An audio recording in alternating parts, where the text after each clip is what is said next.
Hello friends, welcome back to my YouTube channel. ಇವತ್ತು ನಾನು ಒಂದು ಸಿರಿಧಾನ್ಯ ಮತ್ತು ಸ್ಪ್ರೌಟ್ಸಿಂದು ಮಾಲ್ಟ್ ಮಾಡ್ತಿದ್ದೀನಿ. ನಾವು ಇದನ್ನು ಸೇಲಿಗೆ ಮಾಡ್ತೀವಿ. ಆ್ಯಕ್ಚುಲಿ ಅದಕ್ಕೆ ಇಷ್ಟೊಂದು ಪ್ರಮಾಣದಲ್ಲಿ ತೊಗೊಂಡಿರೋದು. ವಿಡಿಯೋನ ಶೇರ್ ಮಾಡ್ಕೊಳ್ಳೋಕ್ಕೆ ಅಂತ ಜೋಡಿಸ್ಕೊಂಡಿದ್ದೀನಿ. ನಾನು ಏನು ಹೇಗೆ ಮಾಡ್ತೀನಿ ಅಂತ ತೋರಿಸ್ತೀನಿ. ನಾನಿಲ್ಲಿ ಒಂದು ಎರಡು ಸೇರಷ್ಟು ರಾಗಿ ತೊಗೊಂಡಿದ್ದೀನಿ. ಇದನ್ನು ತೊಳೆದು ಸ್ಪ್ರೌಟ್ ಅಂದರೆ ಮೊಳಕೆ ಕಾಳು ಬರಬೇಕು. ಆಮೇಲೆ ಇದನ್ನು ಒಣಗಿಸಿ ಇಟ್ಕೊಂಡಿರೋದು. ನೆಕ್ಸ್ಟು ಕಾಬೂಲ್ ಕಡಲೆ, ಇದು ಅರ್ಧ kg. ಇದು ರೆಡ್ ಬೀನ್ಸ್, ಇದು ಅರ್ಧ kg. ಇದು ಮೊಳಕೆ ಬಂದು ಒಣಗಿಸಿರೋ ಅಂಥ ಹೆಸರು ಕಾಳು, ಇದು ಅರ್ಧ kg. ಇದು ಅಲಸಂದೆ ಕಾಳು, ಇದು ಸಹ ನೆನಾಕಿ ಮೊಳಕೆ ಬರೆಸಿ ನೆಕ್ಸ್ಟ್ ಇದನ್ನು ಒಣಗಿಸಿ ಇಟ್ಕೊಂಡಿರೋದು, ಇದು ಸಹ ಅರ್ಧ kg. ಇದರೊಳಗಡೆ ಮಿಕ್ಸ್ಡ್ ಕಾಳು, ಎಲ್ಲ ಕಾಳುಗಳು ಇದೆ. ಬಟಾಣಿ, ಹಸಿರು ಬಟಾಣಿ, ಆಮೇಲೆ ವೈಟ್ ಬಟಾಣಿ, 3 ಥರ ಕಾಳಿದೆ. ಇದು ಸಹ ಮೊಳಕೆ ಬರೆಸಿ ಇಟ್ಕೊಂಡಿದ್ದೀನಿ. ನೆಕ್ಸ್ಟು 100 ಗ್ರಾಮಷ್ಟು ಅಗಸೆ ಬೀಜ, ಹುರುಳಿಕಾಳು, ಇದು ಅಂದರೆ ಅರ್ಧ kg ಇದೆ. ನೆಕ್ಸ್ಟು ಸಬ್ಬಕ್ಕಿ, ಇದು 1/4 kg ತೊಗೊಂಡಿದ್ದೀನಿ. ಪಂಪ್ಕಿನ್ ಸೀಡ್ಸು ಇದೆಲ್ಲ 100 ಗ್ರಾಮ್ಸ್ ಇದೆ. ಇದು 100 ಗ್ರಾಮ್ಸ್. ಇದು ಸನ್ಫ್ಲವರ್ ಸೀಡ್ಸ್, ಇದು 100 ಗ್ರಾಮ್ಸ್.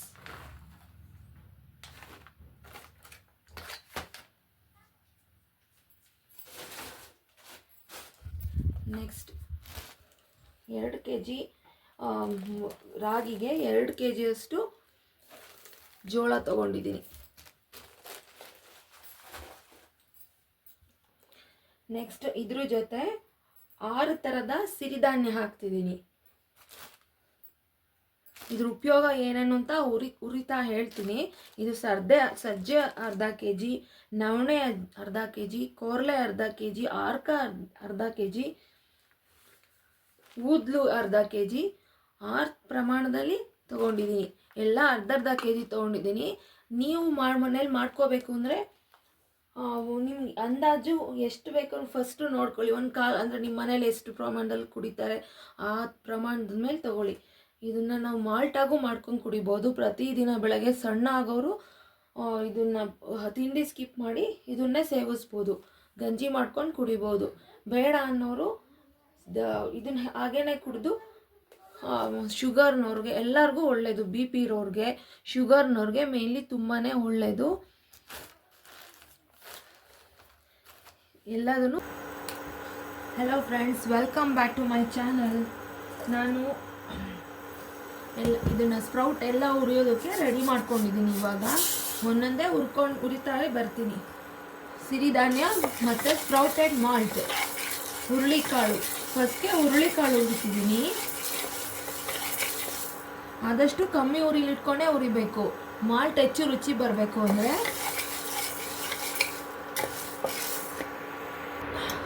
ನೆಕ್ಸ್ಟ್ ಇವಾಗ ಮೊಳಕೆ ಕಟ್ಟಿ ಒಣಗಿಸಿರೋ ಅಂಥ ಹೆಸರು ಕಾಳು ಹಾಕ್ಕೊಂಡಿದ್ದೀನಿ. Rich in proteins, highly rich in proteins. ಇದು ಅಷ್ಟೇ ಸಣ್ಣ ಉರಿಲೇ ಫ್ರೈ ಮಾಡ್ತಿದ್ದೀನಿ. ಇದೆಲ್ಲ ಮಾಡ್ಕೊಳ್ಳೋಕ್ಕೆ ಮಿನಿಮಮ್ ಅಂದರೂ 1.5 hour ಬೇಕು ಎಲ್ಲ ಹುರ್ಕೊಳ್ಳೋದಕ್ಕೆ. ಅಷ್ಟೊತ್ತು ತೋರ್ಸೋಕ್ಕಾಗಲ್ಲ ಅಂತ ಸ್ವಲ್ಪನೇ ತೋರಿಸ್ತಾ ಬರ್ತೀನಿ. ಇದು ದೇಹಕ್ಕೆ ತಂಪು ಕೊಡುತ್ತೆ. ಸಿರಿಧಾನ್ಯ ಸ್ವಲ್ಪ ಹೀಟ್ ಅನಿಸ್ಬೋದು ಕೆಲವ್ರಿಗೆ, ಬಟ್ ಅದಕ್ಕೆ ಇದೆಲ್ಲ ಸ್ಪ್ರೌಟೆಡ್ ಕಾಳುಗಳನ್ನ ಹಾಕೋದು. ಈ ಹೆಸರು ಕಾಳು ಇದೆಲ್ಲ ದೇಹಕ್ಕೆ ತಂಪು ಕೊಡುತ್ತೆ. ನೆಕ್ಸ್ಟ್ ಇವಾಗ ಸಬ್ಬಕ್ಕಿ ತೊಗೊತಿದ್ದೀನಿ. ಸಬ್ಬಕ್ಕಿನೂ ಸಹ ನಾನೊಂದು 1/4 kg ಅಷ್ಟು ತೊಗೊಂಡಿದ್ದೀನಿ.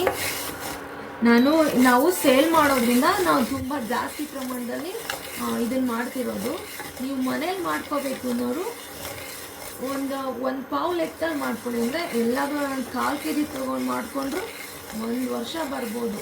ಅಂದರೆ ಮುದ್ದೆಗೂ ಹಾಕ್ಬೋದು. ಇದಕ್ಕೆ ರಾಗಿ ಜೊತೆಗೆ ರಾಗಿ ಹಿಟ್ಟು ಜೊತೆಗೆ ಇದನ್ನು ಯಾವಾಗಲೂ 2 ಸ್ಪೂನ್ ಹಾಕ್ಕೊಂಬಂದ್ರೂ ಸಾಕು. ಆ ಪೌಷ್ಟಿಕಾಂಶ ತಂತಾನಾಗೆ ಸಿಗುತ್ತೆ. ನಿಮಗೆ ಮಾಲ್ಟ್ ಮಾಡ್ಕೊಂಡು ಕುಡಿಯೋಕ್ಕೆ ಆಗಲ್ಲ ಅಂತ ಅನ್ನೋರಿಗೆ ಹೇಳ್ತಿದ್ದೀನಿ. ನೆಕ್ಸ್ಟ್ ಹಲಸಂದೆ ಕಾಳು, ಇದು ಅಷ್ಟೇ ಮೊಳಕೆ ಬಂದಿದೆ. ಇದೆಲ್ಲ ಮೊಳಕೆ ಬಂದಿರೋದ್ರಿಂದ ದೇಹಕ್ಕೆ ಯಾವುದೇ ಥರವಾದಂಥ ಹೀಟ್ ಅಂಶ ಯಾವುದೂ ಇಲ್ಲ. ತುಂಬಾ ಈ ಥರ ಜಾಸ್ತಿ ಮೊಳಕೆ ಬರಬಾರ್ದು, ಸ್ವಲ್ಪ ಕುರ್ಮೊಳಕೆ ಅಂತ ಅಂತೀವಿ ನಮ್ಮ ಹಳ್ಳಿ ಕಡೆ, ಅಷ್ಟು ಬರಬೇಕು. ಇದನ್ನು ಸಹ ಫ್ರೈ ಮಾಡ್ಕೊಳ್ಳೋಣ ಒಂದೊಂದೇ. ಸಣ್ಣ ನುಡಿಯಲ್ಲಿ ಫ್ರೈ ಮಾಡಿಕೊಂಡ್ರೆ ಅದ್ಭುತವಾಗಿರುತ್ತೆ ರುಚಿ ಮಾಲ್ಟು.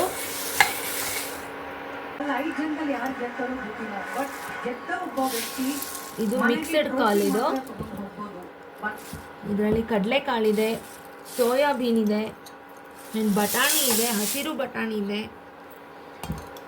ಎಲ್ಲ ಅಂಶನೂ ಇದರೊಳಗಡೆ ಇದೆ. ಇದನ್ನು ನೆಕ್ಸ್ಟ್ ಫ್ರೈ ಮಾಡ್ಕೊಳ್ಳೋಣ.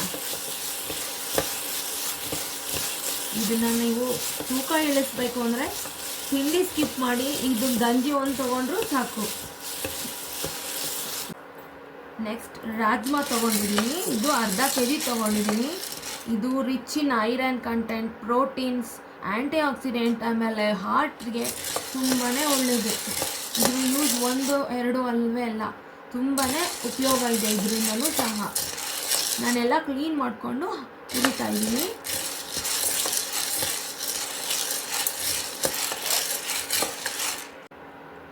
ನೆಕ್ಸ್ಟ್ ಇವಾಗ ರಾಗಿ ತೊಗೊಂಡಿದ್ದೀನಿ. ರಾಗಿ ನಾನು ಎರಡು ಸೇರು ಅಂದರೆ ಹತ್ತಿರ 2 kg ಅಷ್ಟು ತೊಗೊಂಡಿದ್ದೀನಿ.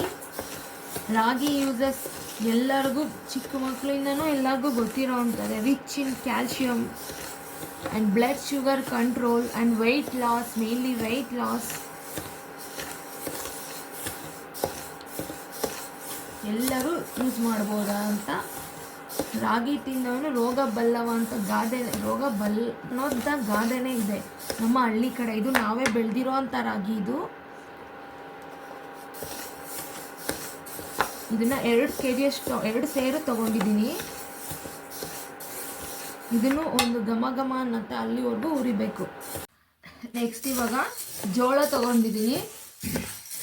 ಜೋಳನ ತೂಕ ಕಮ್ಮಿ ಮಾಡಬೇಕು ಅಂದರೆ ಜೋಳದ ಅಂಶ ತುಂಬಾ ಹೆಚ್ಚಿರುತ್ತೆ. ಇದರಲ್ಲಿ ತೂಕ ಕಮ್ಮಿ ಆಗೋದ್ರಲ್ಲಿ ವಿಟಮಿನ್ B12 ಇರುತ್ತೆ, ರಿಚ್ ಇನ್ ಫೈಬರ್ ಇರುತ್ತೆ. ಇದು ಪ್ರತಿದಿನವೂ ಇದು ರೊಟ್ಟಿ ತಗೊಳ್ತಾ ಬಂದರೆ ನಿಜ ವೈಟ್ ಲಾಸ್ ಆಗುತ್ತೆ. ಮೇನ್ಲಿ ಕೊಲೆಸ್ಟ್ರಾಲ್ ಲೆವೆಲ್ ಕಮ್ಮಿ ಮಾಡುತ್ತೆ ಇದು ಜೋಳ. ಡೈಲಿ ಪ್ರತಿದಿನ ಯಾವುದೇ ರೂಪದಲ್ಲಾದರೂ ಒಂದು ಸಲ ಜೋಳನ ಸೇವಿಸ್ತಾ ಬನ್ನಿ.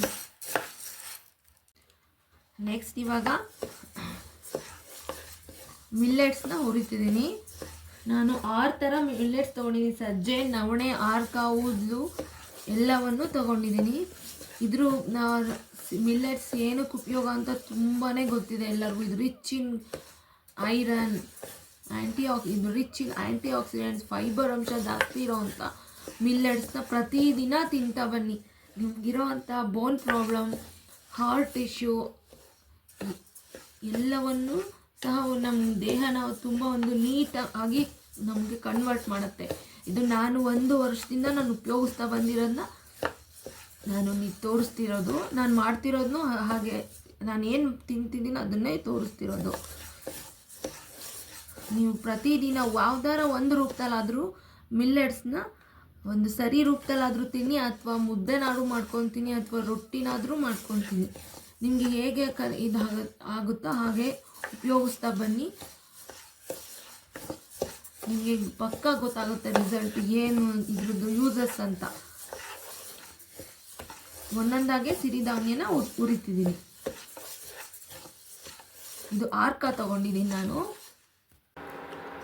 ನೆಕ್ಸ್ಟ್ ಇದನ್ನು ಊದ್ಲು ತೊಗೊಂಡಿದ್ದೀನಿ. ನೀವು ಯಾವತ್ತೂ ಸಿರಿಧಾನ್ಯನ ಹಾಗೆ ಯೂಸ್ ಮಾಡಬಾರ್ದು. ನೈಟ್ ನೆನೆಹಾಕ್ಬಿಟ್ಟು ಯೂಸ್ ಮಾಡೋದ್ರಿಂದ ತುಂಬ ಇದ್ರದ್ದು ಅಂಶ ನಿಮಗೆ ಮೈ ಸೇರಿಕೊಳ್ಳುತ್ತೆ.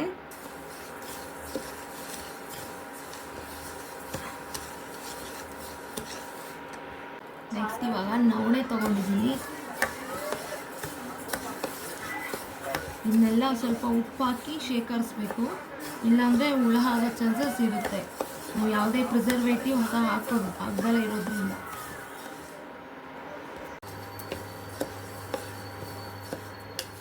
ನೆಕ್ಸ್ಟು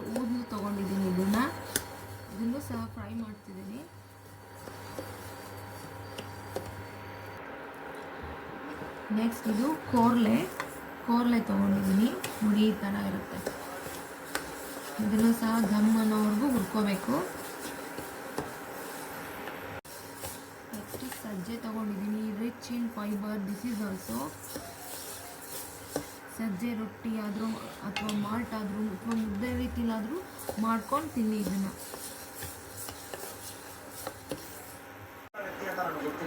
ನೆಕ್ಸ್ಟು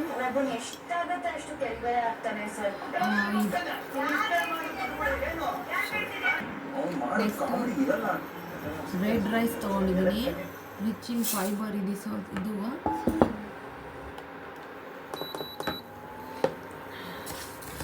ಈ ರೆಡ್ ರೈಸ್ ಬಂದು ಬೇಕಾದರೆ ಬಾಯ್ಲ್ಡ್ ರೈಸ್ ಸಹ ತಗೋಬೋದು ನೀವು, ತುಂಬ ಚೆನ್ನಾಗಿರುತ್ತೆ ಇದು.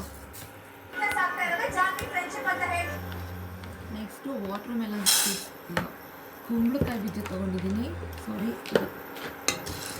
ರಿಚ್ ಇನ್ ಒಮೆಗಾ, ಹಾರ್ಮೋನ್ ಇಂಬ್ಯಾಲೆನ್ಸ್ಗೆ ತುಂಬ ಉಪಯುಕ್ತವಾದಂಥ ಕುಂಬಳಕಾಯಿ ಬೀಜ ಇದು.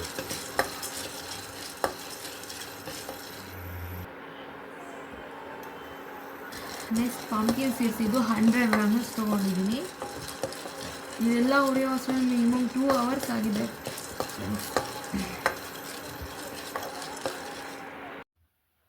ನೋಡಿ ಇದೆಲ್ಲ ಹುರಿದಾಗಿದೆ.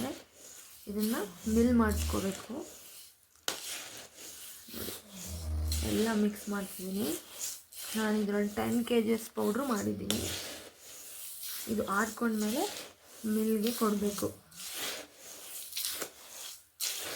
ನೋಡಿ ಎಷ್ಟು ಪ್ರೋಟೀನು, ಮಿನರಲ್ಸು, ವಿಟಮಿನ್ಸ್ ಎಲ್ಲವೂ ಸೇರಿಕೊಂಡಿದೆ ಇದರಲ್ಲಿ. ಐರನ್ನು, ಜಿಂಕು ಇಂಥದ್ದಿಲ್ಲ ಅನ್ನೋ ಹಾಗೆ ಇಲ್ಲ. ನಾನು ಇದಕ್ಕೆ ಸ್ವಲ್ಪ ಉಪ್ಪು ಸೇರಿಸ್ತೀನಿ, ಯಾಕೆಂದರೆ ಉಪ್ಪು ಸೇರಿಸಲಿಲ್ಲ ಅಂದರೆ ಬೇಗ ಹಾಳಾಗೋ ಚಾನ್ಸಸ್ಸು ಇರುತ್ತೆ. ಆದರೂ ಒಂದು 4-5 ತಿಂಗಳಂತೂ ಬರುತ್ತೆ. ಉಪ್ಪು ಸೇರಿಸ್ಬೇಕು, ಯಾಕೆಂದರೆ ನಾವು ಯಾವುದೇ ಪ್ರಿಸರ್ವೇಟಿವ್ ಹಾಕಿಲ್ಲ, ಹಾಗಾಗಿ ಉಪ್ಪು ಸೇರಿಸಲೇಬೇಕು ಇದಕ್ಕೆ. ಇದನ್ನು ಮಿಲ್ ಮಾಡಿಸಿದ್ಮೇಲೆ ಹೇಗಿರುತ್ತೆ ಅಂತ ತೋರಿಸ್ತೀನಿ. ಮಿಲ್ ಮಾಡಿದ್ಮೇಲೆ ನಾನು ಡ್ರೈ ಫ್ರೂಟ್ಸ್ ಹಾಕ್ತೀನಿ ಇದಕ್ಕೆ.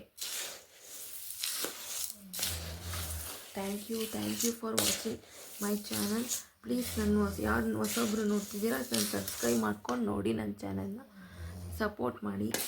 Thank you.